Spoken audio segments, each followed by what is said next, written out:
Hi, I'd encourage you to do an experiment. Go on Google or some other search engine and type in the phrase Israelis feel or Israelis believe. I suspect that what you'll find is that many of the things that you turn up about how Israelis feel or Israelis believe are not actually statements about how all of Israel's citizens feel or what they believe, but are using essentially Israelis as a synonym for Jewish Israelis. So, for instance, here's one example. In Foreign Affairs in April, Elliott Abrams, the former Bush and Trump administration official, wrote, quote, Israelis across the ideological spectrum agree that Hamas must be crushed. Now, he's clearly using Israelis here as a synonym for Jewish Israelis. And as it's true that for Jewish Israelis, that statement is probably true. A Pew Research Center poll in May found that only 4% of Jewish Israelis think that Israel's war in Gaza has gone too far. But if you use Israelis to mean all of Israel's citizens, then his statement is completely wrong. Because according to Pew, 74% of Israel's Palestinian citizens, or Arab Israelis, as they're sometimes called, think that Israel's war has gone too far. So what's happening here is that Americans in our public discourse are very often embracing the kind of ethno-nationalist language that comes from Israel. So because Israel defines itself as a Jewish state, indeed, the word Israeli itself, right, Israel, is a synonym for Jew. Israel is another name for the Jewish people. It's the name that Jacob is given when he wrestles with the angel and becomes a name for the Jewish people. So because Israel, the very name of Israel and Israeli is essentially a synonym for Jew, what happens is the fact that 20% of the Israeli citizens are not Jewish gets erased from our public discourse, and we essentially adopt the terms of the ethno-nationalist terms of debate. And it's an even bigger problem. And so what we end up doing is we basically use Jewish Israeli as a synonym for Israeli, even though I think in the United States, where Black Americans are only 10% of the population, significantly less than Palestinian citizens are of the Israeli citizenry, we would really object if someone used American and white American as synonyms. But essentially, we do a version of that when we talk about Israelis all the time.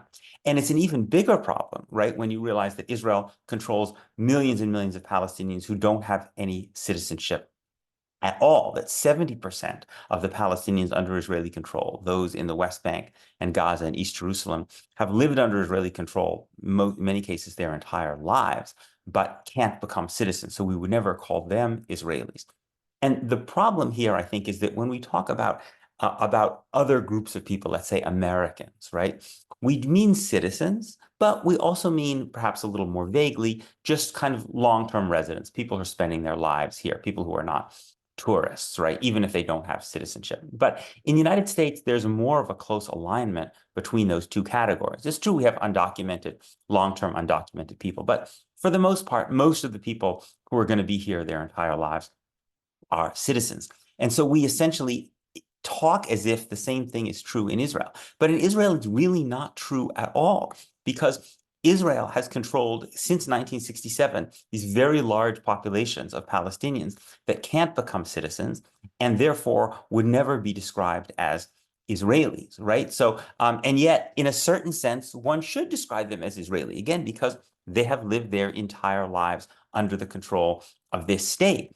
So we would never say something like, 50% of the Israelis oppose a Jewish state or oppose Zionism. But if we were to actually refer to all the people under Israeli control, 50% of whom are Palestinian, that would be a reasonably accurate statement. Again, it's just that we would never think to call them Israelis. But the reason we wouldn't call them Israelis is because Israel doesn't extend them citizenship.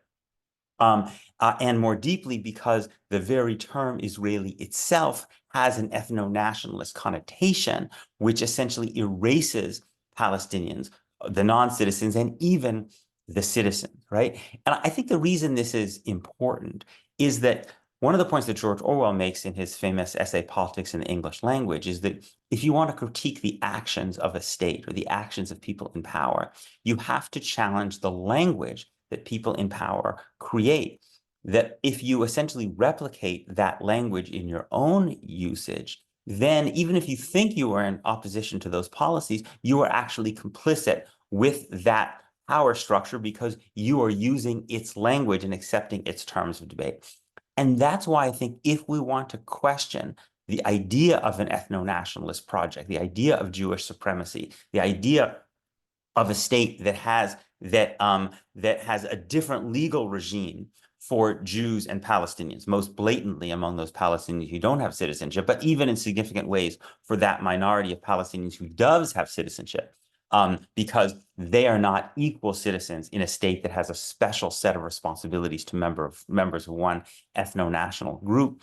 We have to be explicit and in the language we use, and not simply erase Palestinians from our discourse when we use the term Israeli.